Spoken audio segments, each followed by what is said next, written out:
Welcome to this journey through one of the most disturbing cases recorded in the history of Oklahoma. Before we begin, I invite you to leave in the comments where you are watching from and the exact time when you are listening to this narration. We are interested in knowing what places and at what times of day or night these documented accounts reach.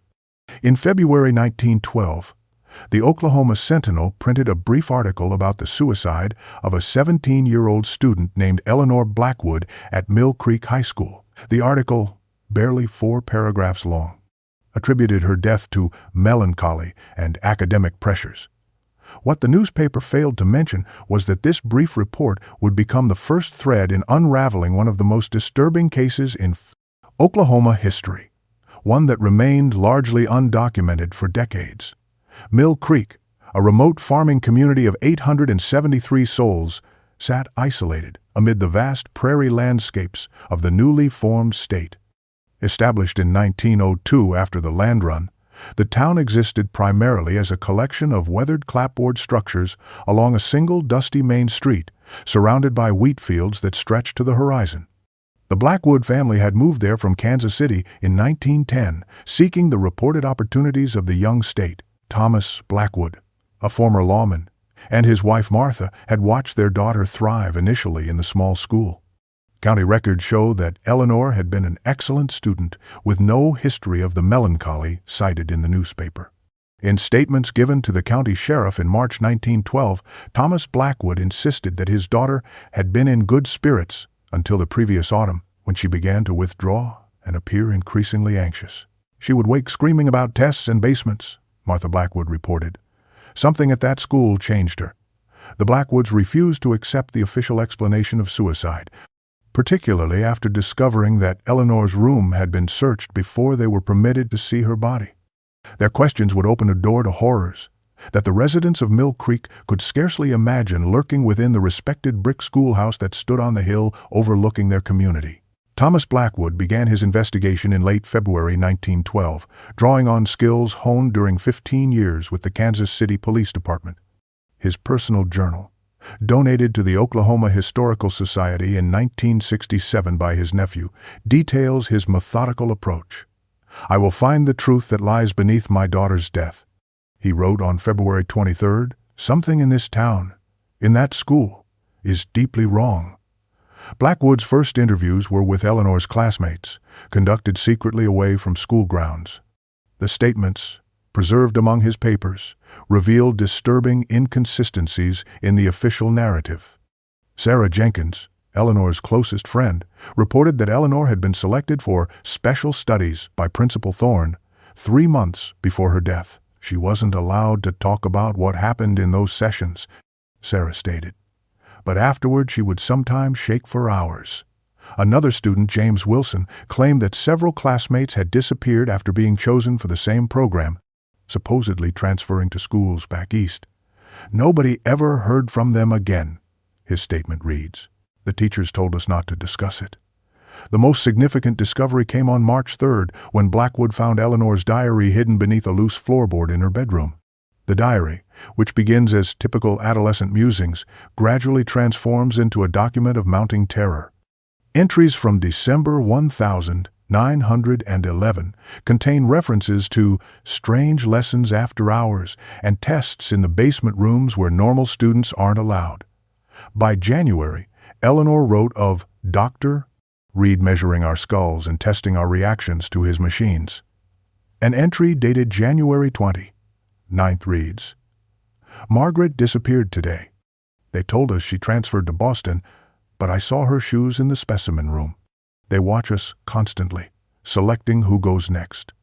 The final entry, dated 3 days before her death, contains only one line: "I cannot bear what I've seen. They're watching us all."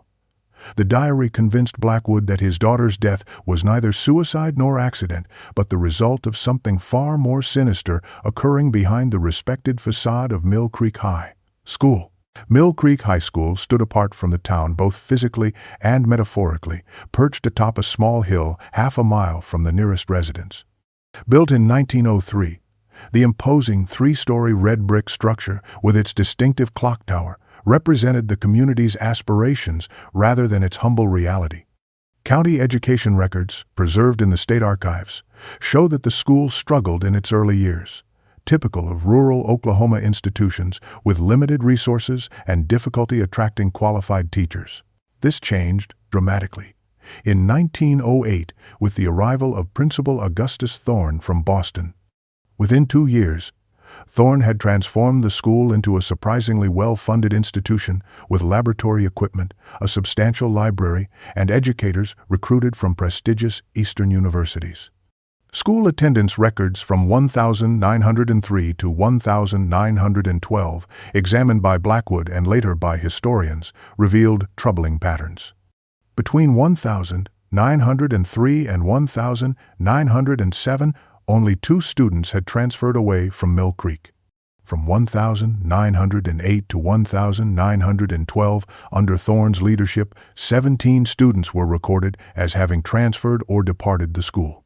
All were between 15 and 17 years old, and all had been noted as exceptional pupils in their academic records. Funding records showed substantial private donations from Eastern educational foundations beginning in 1909, far exceeding typical rural school budgets. Most disturbing were Blackwood's interviews with townspeople, which revealed an unsettling reverence for the school and its faculty. "Principal Thorne has brought prestige to our community," stated town council minutes from 1910. "The school's reputation will put Mill Creek on the map." Despite this pride, most residents admitted rarely interacting with the faculty.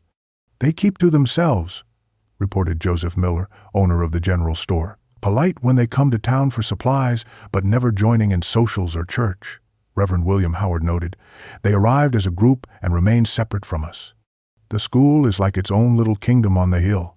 This isolation was physical as well, with faculty housing provided on school grounds rather than in town. The arrangement allowed the school to become the town's pride while maintaining an atmosphere of secrecy that would conceal unimaginable horrors. The faculty of Mill Creek High School represented an assemblage of credentials that would have been remarkable even in the most prestigious urban academies, let alone a remote Oklahoma farming community. County employment records, newspaper announcements from 1908 to 1910, and Blackwood's collected testimonies paint a picture of educators who abandoned promising careers to relocate to this isolated outpost.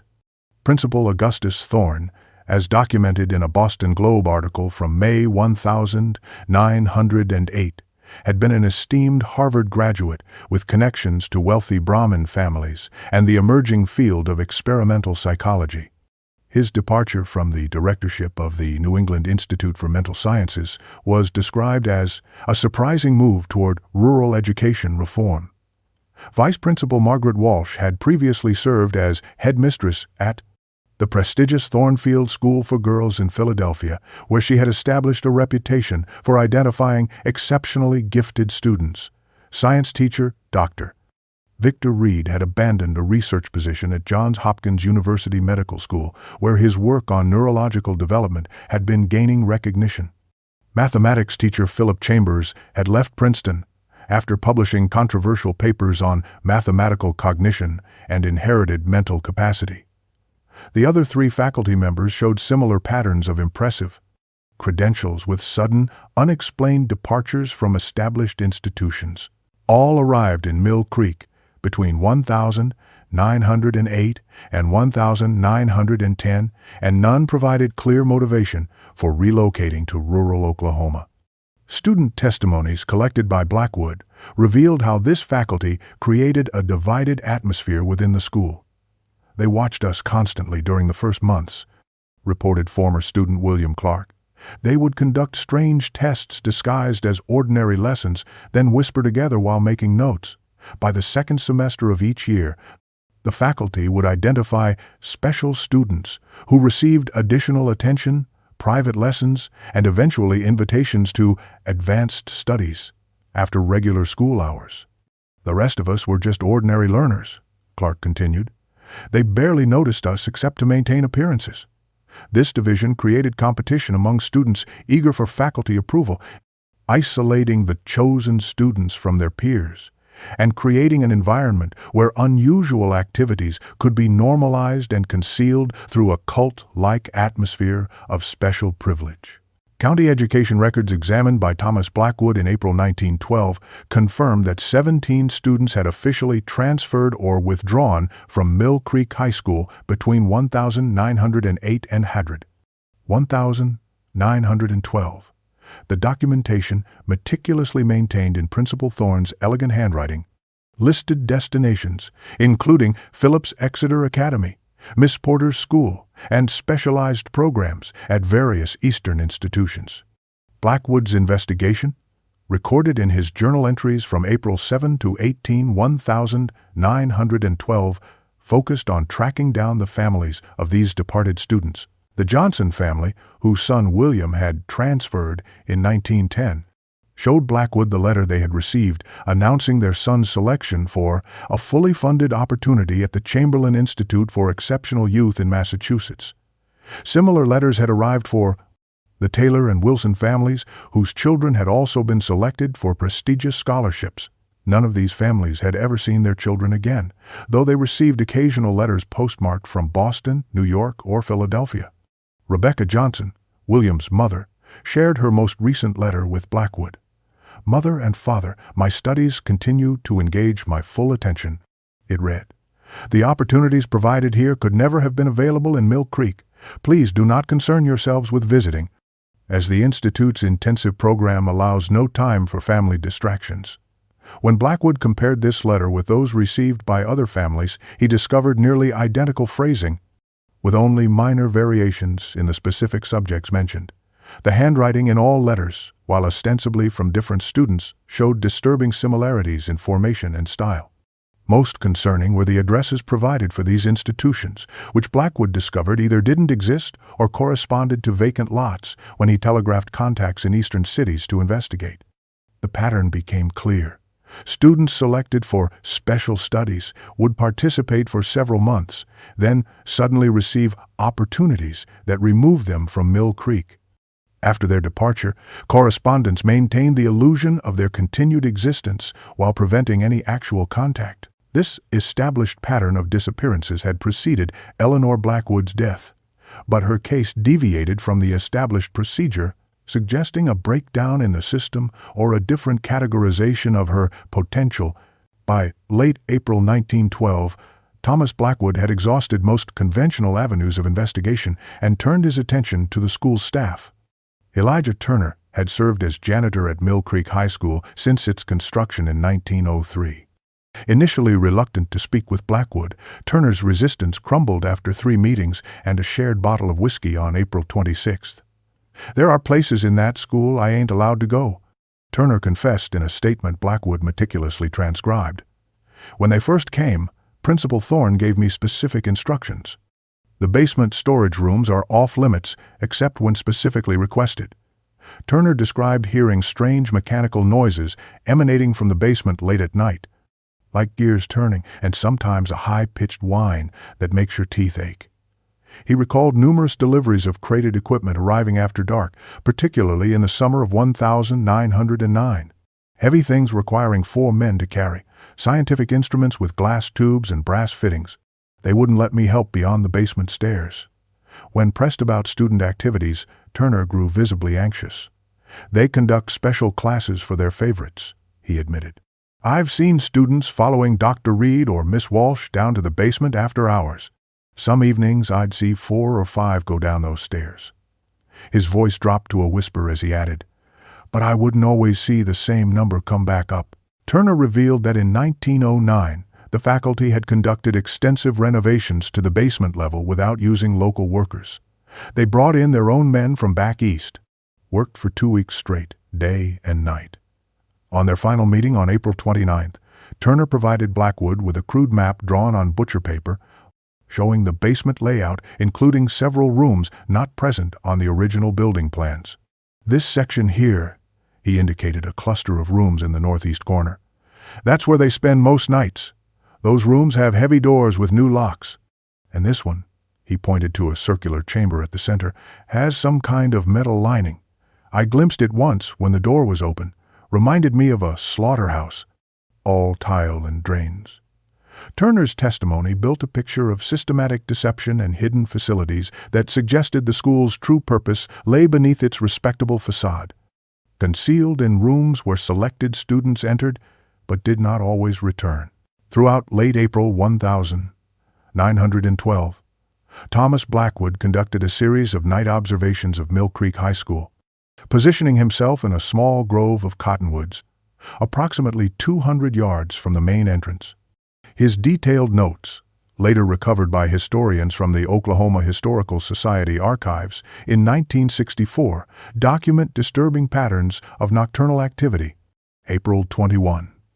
Arrived at position at 10:15 p.m. Lights visible in basement windows on north side until approximately 4:30 a.m. Principal Thorne and Dr. Reed observed departing premises at 5:10 a.m., carrying black medical bags. Multiple entries describe faculty members arriving and departing at unusual hours, always utilizing the rarely used north entrance nearest the basement stairs. Blackwood noted strange sounds emanating from the building on 3 separate occasions, describing them as mechanical humming, punctuated by sharp reports like electrical discharges. On April 25th, he recorded, "Unusual odor detectable even at this distance when wind shifts," similar to chemical preservatives used in medical facilities. The most disturbing observation occurred on April 28th when Blackwood witnessed 3 students entering the school at midnight, accompanied by Dr. Prosson Reed. He identified them as Sarah Williams, Joseph Miller, and Elizabeth Collins, all 16-year-old special students who had been selected for advanced studies. The students appeared to enter willingly, though Elizabeth displayed visible reluctance, looking back several times before Dr. Dodo Reed placed his hand firmly on her shoulder. Blackwood's attendance observations the following day revealed that only Sarah and Joseph attended classes. When he questioned Elizabeth's younger brother about her absence, the boy reported that school officials had informed the family she had taken ill suddenly and been sent to recuperate with relatives in Kansas City. Blackwood's subsequent check of county travel records and telegraph communications showed no evidence of such arrangements. When he contacted Elizabeth's aunt in Kansas City directly, she confirmed no knowledge of any planned visit. Elizabeth Collins was never seen again, her name eventually appearing in school records as having transferred to a ladies' preparatory academy in Philadelphia. This pattern of nocturnal activity, followed by unexplained student absences, escalated the mounting evidence of systematic wrongdoing occurring within the respected educational institution that loomed over Mill Creek. By early May 1912, Thomas Blackwood realized the investigation exceeded what he could accomplish alone. His journal entries from this period reflect growing frustration with the town's unwillingness to question the school's activities. On May 3rd, Blackwood approached William Fletcher, editor of the Oklahoma Sentinel, presenting his evidence of disappearances and suspicious activities. Fletcher's response, documented in Blackwood's journal, was dismissive. "Principal Thorne and his faculty have brought prestige to our community. These accusations would damage Mill Creek's reputation based on nothing but coincidences and a grieving father's imagination." County Sheriff James Hardin proved even less receptive. A document preserved in Blackwood's papers records Hardin's threatening response.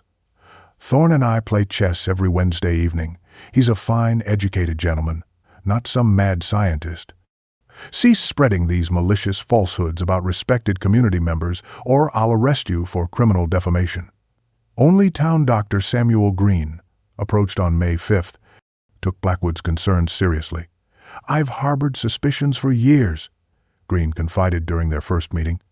"Since 1909, I've documented unusual injuries among Mill Creek students.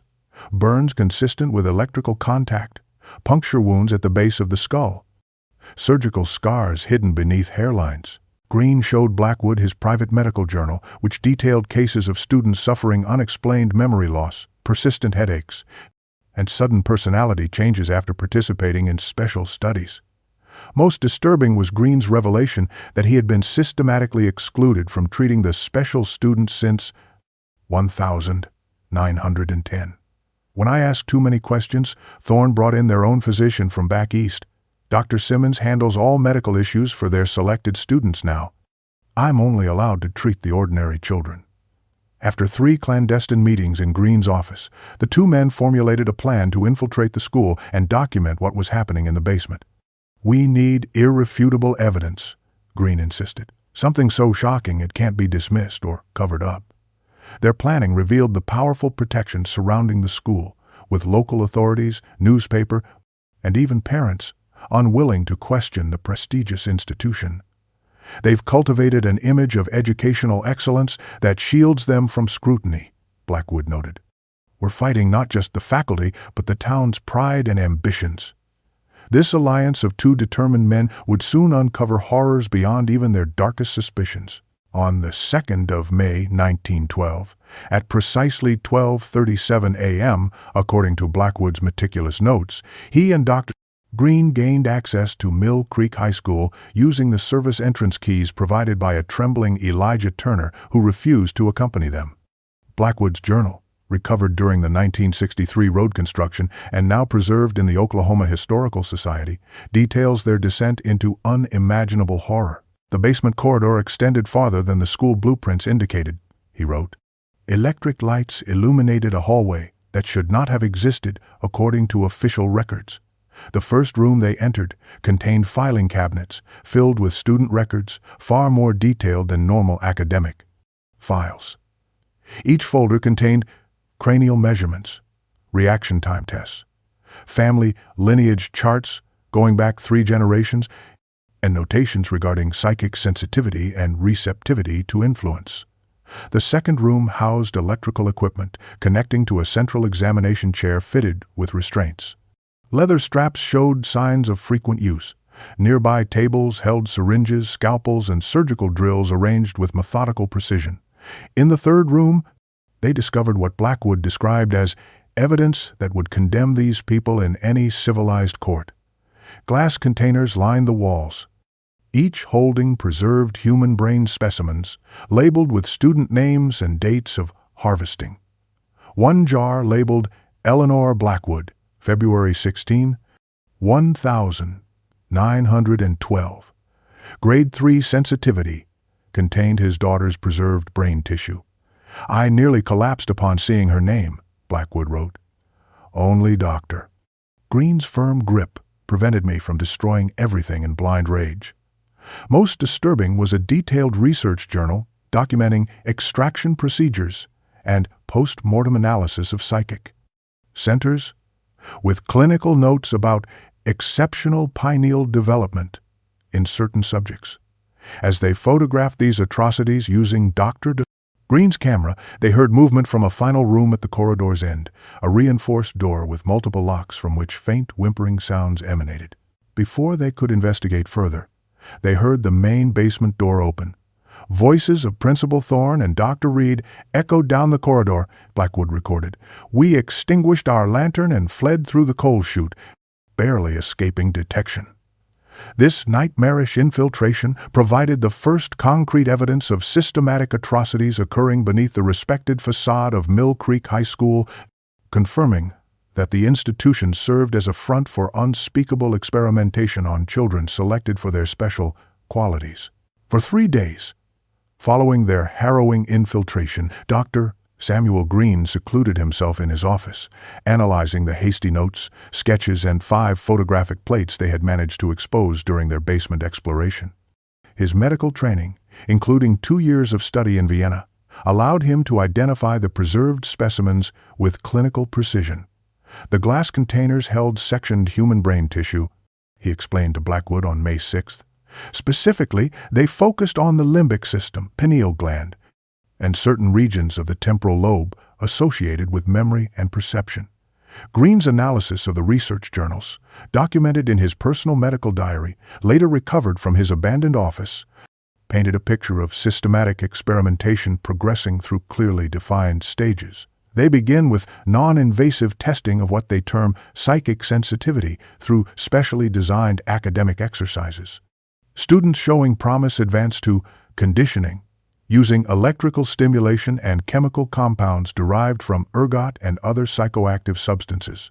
The clinical notes they had photographed contained repeated references to thought transference capabilities, remote viewing potential, and susceptibility to external influence, all measured on a numerical scale from 1 to 5. Most disturbing were references to the final phase of experimentation. Subject 12 showed exceptional response to pineal stimulation, but required complete extraction for optimal preservation of abilities. Read one entry. Posthumous energy measurements exceeded previous records, confirming our hypothesis regarding the necessity of rapid, complete harvesting. Dr. Green's conclusions, shared with Blackwood in a trembling voice, according to journal accounts, were unambiguous. They are conducting systematic neurological experimentation on children, Thomas. They identify students with particular neurological aptitudes, cultivate these abilities through progressive procedures, and then harvest the brain tissue at the developmental peak for further study. This explained the pattern of disappearances, the elaborate cover stories, and the forged correspondence. No student selected for the final phase has ever left Mill Creek alive, Green stated. The letters, the transfer records, the supposed prestigious opportunities, all fabricated to conceal systematic murder in the name of their reprehensible research. This analysis revealed the horrifying truth behind the respected educational institution. Mill Creek High School functioned primarily as a testing ground for identifying and harvesting neurological specimens from adolescents who demonstrated desired traits, all under the guise of academic excellence. Between May 7th and May 24th, 1912, Blackwood and Green conducted a careful campaign to build allies against the school, approaching potential supporters individually and showing selected evidence based on their assessment of each person's reliability. Their efforts, documented in Blackwood's journal, met with deeply troubling responses. Rebecca Johnson, whose son had transferred in 1910, collapsed upon seeing the photographs, crying, "I knew something was wrong with those letters. They never sounded like my William." She joined their cause immediately. The Millers and Taylors, also parents of missing children, required more convincing but ultimately aligned with them after seeing the evidence. Other parents proved resistant, some reacting with hostility. "Mr. Peterson threatened to report me to the sheriff," Blackwood wrote on May 12th. He refused to even look at the photographs, insisting his daughter's prestigious placement in Philadelphia was genuine. Most disturbing were the consequences that followed certain meetings. 3 days after speaking with the Hendersons about their daughter's upcoming special studies, Blackwood discovered the entire family had abruptly left town. Similar disappearances followed conversations with 2 current students who had witnessed classmates being taken to the basement.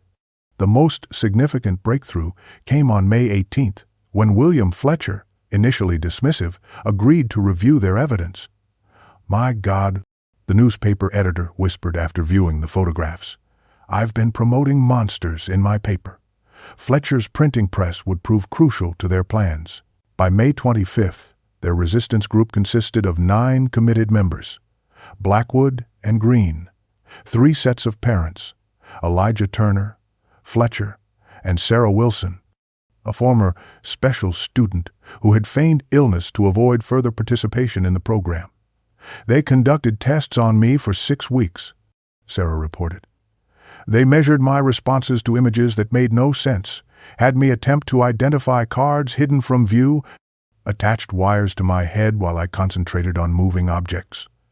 Her testimony, combined with physical evidence and the disappeared students, created a compelling case against the school. However, they faced powerful opposition. "We must assume Principal Thorne has allies beyond the faculty," Green warned during their final planning meeting. "The sheriff is compromised. Several town council members have children receiving scholarships, and we still don't know who funds this research or how far their influence extends." Despite these challenges, the group committed to exposing the truth, unaware that forces were already moving against them as they prepared their evidence for presentation to state authorities. On the 3rd of June 1912, Thomas Blackwood answered a frantic knocking at his back door to find 16-year-old Catherine Wells, a current special student at Mill Creek High School, trembling on his porch. Without speaking, she thrust a leather-bound journal into his hands and fled into the night. The following day, school officials announced that Catherine had received a prestigious opportunity to study music in New York. Her family displayed the acceptance letter proudly, unaware It represented their daughter's death sentence. Catherine's journal, preserved among Blackwood's papers, and later published in part by the Oklahoma Historical Society, provided the most comprehensive first-person account of the school's horrific activities. Beginning in September 1911, the entries documented her gradual induction into the special program with chilling detail. Today, Principal Thorne administered the card test. She wrote on October 3rd. He showed me 5 cards, then mixed them face down and asked me to identify each. When I correctly named 3, he and Miss Walsh exchanged significant looks. Subsequent entries described progression to more invasive procedures. Doctor? Reed attached metal contacts to my temples today and administered electrical currents while I attempted to influence a compass needle. The pain was substantial, but they seemed pleased with the results. By February 1912, Catherine was subjected to chemical enhancement sessions involving injections that produced visions and sensations of floating outside my body. Her entries became increasingly desperate as she witnessed other students' fates. Elizabeth didn't return from yesterday's session. They claim she transferred, but I saw Dr. Reed washing blood from his hands in the laboratory sink. Most revealing were Catherine's descriptions of conversations overheard between faculty members. Principal Thorne believes they are on the verge of a scientific breakthrough, she wrote on May 20th. He speaks of identifying and harvesting psychic capabilities present only in adolescent minds, particularly the pineal structures he calls the seat of extrasensory perception. Dr. Reed argues that complete extraction is the only method for preserving these capabilities. Her final entry, dated June 2nd, displayed terrifying clarity. Tomorrow, they begin final assessments of my abilities. I've seen the glass jars in the specimen room. I know what happens in the final phase. This journal is my only testimony to what occurs in this place of evil disguised as education. May someone stop them before more children suffer my fate. Catherine's detailed account provided the perspective of the victims and clarified the terrible purpose driving the systematic atrocities at Mill Creek High School, the pursuit of paranormal abilities through methodical experimentation and murder of children. On the 10th of June 1912, Thomas Blackwood, Dr. Samuel Green, and William Fletcher traveled to Oklahoma City carrying a leather portfolio containing photographs, journal excerpts, medical analyses, and sworn testimonies documenting the atrocities at Mill Creek High School. Their appointment with State Education Commissioner Harold Jenkins, arranged through a former colleague of Green's, initially seemed promising. Blackwood's final journal entry before the confrontation expressed cautious optimism. Today we bring evidence no rational authority could ignore. These monsters will face justice. Their reception, however, proved deeply disturbing. According to Dr. Sen, Green's subsequent account, Commissioner Jenkins appeared unsurprised by their allegations. Before we had presented half our evidence, he interrupted to inform us that similar hysterical claims had been investigated and dismissed the previous year. Green later testified to a private investigator. He knew details of our investigation we had not yet mentioned. When Blackwood forcefully presented the photographs of preserved specimens, Jenkins merely smiled coldly and stated, "Advances in education sometimes require specialized research that rural sensibilities might misinterpret." They were dismissed without further consideration, their evidence unexamined. The journey back to Mill Creek turned deadly as darkness fell. Approximately 20 miles outside Oklahoma City, their carriage was ambushed by 4 mounted men wearing dark clothing and carrying Winchester rifles. Fletcher was killed instantly by the first volley. Blackwood sustained severe wounds to his chest and abdomen while returning fire with his revolver. Dr. Green managed to escape into the adjacent woods, with the documentation pursued by 2 attackers. According to his written account, completed weeks later from a safe house, he evaded capture by hiding in a creek bed until dawn. Fletcher's body was found by a passing farmer the following morning. Blackwood, despite catastrophic injuries, had dragged himself nearly half a mile from the ambush site before collapsing. Remarkably, he survived long enough to be transported to Dr. Green's clinic, where he remained unconscious for 9 days. The coordinated nature of the attack, combined with Commissioner Jenkins' foreknowledge of their investigation, revealed the true extent of the conspiracy protecting Mill Creek High School. This was no isolated operation run by rogue educators, but rather an endeavor with connections reaching into state government and beyond, suggesting powerful interests invested in the research conducted within that isolated brick building overlooking a remote Oklahoma farming community. During Blackwood's precarious recovery from June 11th to July 1st, 1912, Dr. Green intensified his investigation while maintaining the fiction that both men had been injured in a carriage accident. Using Fletcher's newspaper connections and telegraph office access, Green corresponded with contacts at Eastern medical schools and libraries. The information he compiled, documented in a leather-bound journal later recovered from his abandoned home, revealed a vast network extending far beyond Mill Creek. Financial records obtained through a sympathetic bank clerk showed substantial quarterly deposits to the school's accounts from the Chamberlain Foundation for Mental Advancement, the Society for Psychical Research, and 3 private donors identified only by initials. These funds, totaling over $50,000 annually, dwarfed typical rural school budgets. Most disturbing was correspondence Green discovered when he surreptitiously searched Principal Thorne's office during a school holiday. Letters between Thorne and researchers at Johns Hopkins, Yale, and Cornell referenced ongoing collaborations in advancing the frontiers of mental science through systematic study of exceptional neural development in adolescent subjects. One letter from Dr. Westfield of the Boston Institute for Psychical Advancement requested additional specimens displaying grade 4 or higher sensitivity, particularly from subjects under 17 whose abilities manifested pre-extraction. A quarterly report prepared for the Chamberlain Foundation referenced encouraging results from all 4 primary harvest sites, with Mill Creek highlighted for its exceptional yield of quality specimens. This correspondence referenced other operations in Paris, Maine, Bitter Creek, Montana, and Street, Elmo, Louisiana, all described as rural acquisition centers, where similar educational screening identified appropriate subjects.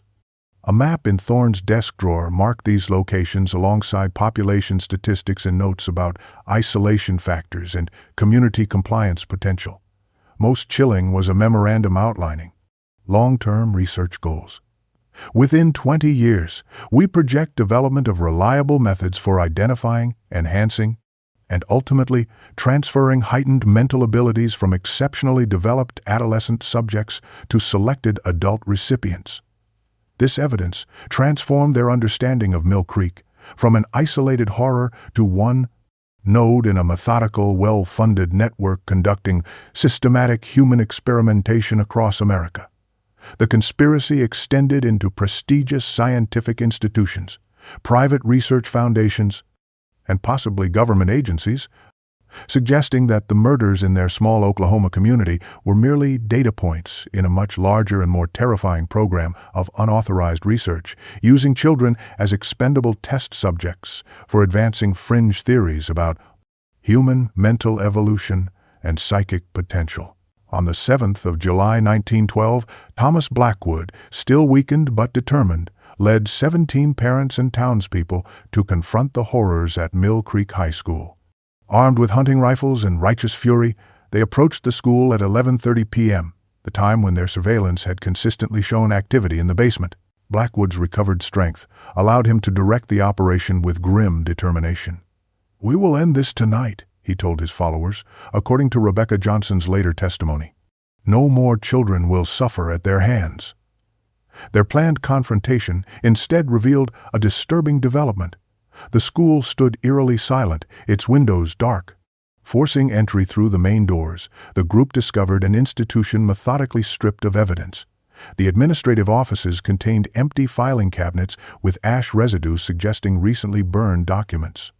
The science laboratory had been dismantled, its equipment and specimens removed with remarkable thoroughness. Only when they reached the basement did they find signs of recent activity. The hidden research rooms had been emptied, their contents apparently removed through a previously unnoticed tunnel discovered behind a hastily repositioned storage cabinet. Most disturbing was their discovery of Elijah Turner, locked in a basement storage room and barely clinging to life. The janitor, who had provided keys for their earlier infiltration, had been brutally beaten and left without water for what appeared to be days. "They knew you were coming," Turner gasped to Blackwood before dying. "Someone warned them. They left 2 nights ago, took everything important, and 6 of the special students with them." Thorne said this location was compromised, but the work would continue elsewhere. The tunnel, roughly excavated and supported by hastily installed timber bracing, led 300 yards to an exit, concealed in a stand of willows near Mill Creek itself. Wagon tracks at this location suggested the faculty had transported their equipment and specimens under cover of darkness, completely evading detection despite the size of their operation. William Johnson, one of the parents, discovered a single overlooked glass specimen jar labeled Subject 23, Grade 2, Insufficient Sensitivity for Program Advancement. The jar contained the preserved brain of his missing son. This devastating raid demonstrated how the powerful forces behind the school had managed to escape justice, having been warned of the coming confrontation by informants whose identity remained unknown. The careful removal of equipment, records, and living test subjects showed the operation's sophistication and reach, while the murdered janitor served as both warning and final victim of Mill Creek High School's reign of terror. On the 21st of July 1912, at approximately 2:15 a.m., residents of Mill Creek awoke to an inferno consuming the high school building. By dawn, the imposing brick structure had collapsed into smoldering ruins, leaving nothing but the skeletal remains of the clock tower standing against the Oklahoma sky. Official reports filed by Sheriff Hardin attributed the blaze to faulty electrical wiring, a conclusion supported by state fire investigators who spent less than 3 hours examining the site. Multiple witnesses, however, described phenomena inconsistent with an accidental fire. "I saw at least 3 separate flames erupting simultaneously from different windows," reported Jacob Miller, whose farm offered a clear view of the school. "No natural fire spreads that way." Rebecca Johnson described flames burning with strange colors, particularly purple and green hues, and an unnatural intensity that melted even the brick walls. The temperature reportedly reached such extremes that nothing within the structure survived intact, not even metal filing cabinets or laboratory equipment abandoned during the faculty's hasty departure. The town's response to the destruction revealed the community's deep division. At an emergency meeting on July 22nd, Mayor Wilson and 4 council members publicly accused Blackwood of arson, describing him as a grieving father, driven to madness and destruction by his inability to accept his daughter's tragic suicide. The Mill Creek Sentinel, now edited by Harold Peters following Fletcher's murder, published a front-page editorial condemning malicious rumors circulating about our prestigious school and praising Principal Thorne's years of dedicated educational service.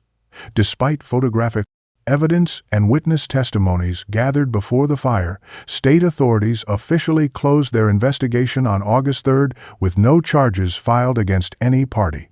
The matter is considered resolved through the unfortunate destruction of the school building. Read the final report. No evidence supports allegations of improper activities at the institution. Dr. Green's frustrated letter to a medical colleague, dated August 7th, captured their powerlessness. "They have erased it all. The fire destroyed what physical evidence remained, and now the narrative is being rewritten before our eyes." Those in authority speak of mass hysteria and a grieving father's delusions, while the actual perpetrators continue their work elsewhere with complete impunity. This systematic erasure of evidence marked the beginning of the case's descent into obscurity, transforming horrific reality into disputed local legend through the deliberate actions of those with power and influence, their motivations for protecting such atrocities still unclear. Thomas Blackwood refused to accept defeat despite the systematic erasure of evidence and his public portrayal as a delusional arsonist. Forced to leave Mill Creek after threats against his life, he sold his property in August 1912 and began what would become a 15-year crusade to track the dispersed faculty and expose their continuing atrocities. His investigation, meticulously documented in journals and correspondence donated to the Oklahoma Historical Society by his nephew in 1967, revealed disturbing patterns across America. By 1914, Blackwood had located Margaret Walsh, now calling herself Elizabeth Mitchell, serving as headmistress at a private girls' school in Oregon. His surveillance notes documented midnight activities in the school's East Wing and 6 student disappearances explained as transfers within her first year. Similar patterns emerged at a research hospital in Colorado, where Dr. Reed, using the name Victor Simmons, established a pediatric neurology department that received unusual private funding. Blackwood's photographs from 1917 show the same distinctive laboratory equipment he had documented in Mill Creek's basement.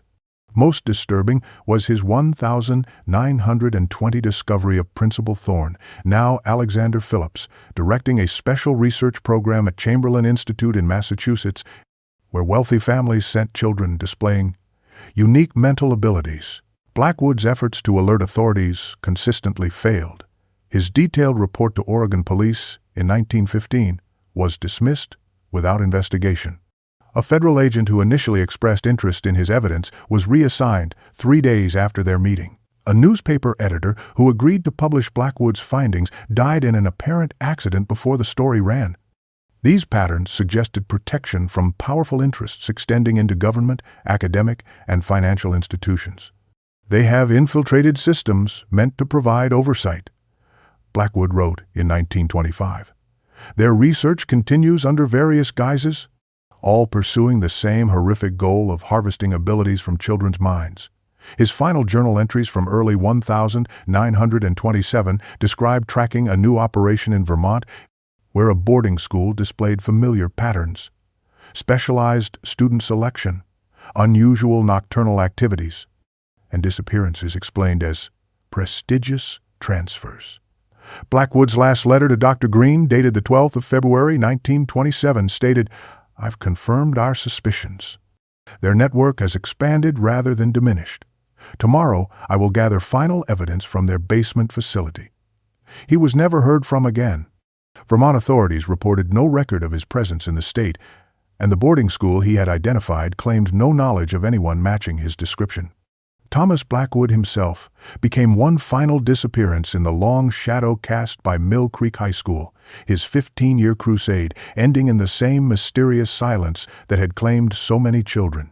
In June 1963, construction workers excavating for a new county road near the former site of Mill Creek High School unearthed a sealed metal container buried approximately 6 feet beneath the surface. The airtight copper vessel, apparently deposited during the 1912 faculty evacuation, contained 3 preserved human brain specimens in remarkably intact condition, surgical tools with the initials VR etched into their handles, and a partial leather-bound record book detailing extraction procedures and post-mortem neural viability testing. This discovery prompted historian Margaret Wilson, then researching rural Oklahoma educational development, to investigate the long-forgotten case.